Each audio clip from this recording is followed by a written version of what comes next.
Respected to everyone, one of our YouTube channel subscribers asked a doubt. Sir, can be. Can గురించి చక్కగా మన క్లాసెస్లో అర్థమైంది sir. Can be యొక్క examples కొన్ని చెప్పండి సార్ అని అడగడం జరిగింది. కెన్ అంటే చేయగలను, కెన్ బి అంటే చేస్తూ ఉండగలను. For example, I can be waiting for you. I can be waiting for you.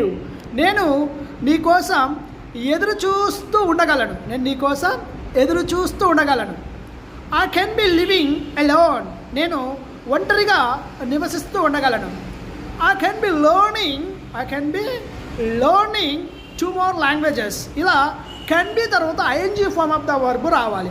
I can be, we can be, you can be, they can be, he can be, she can be, it can be.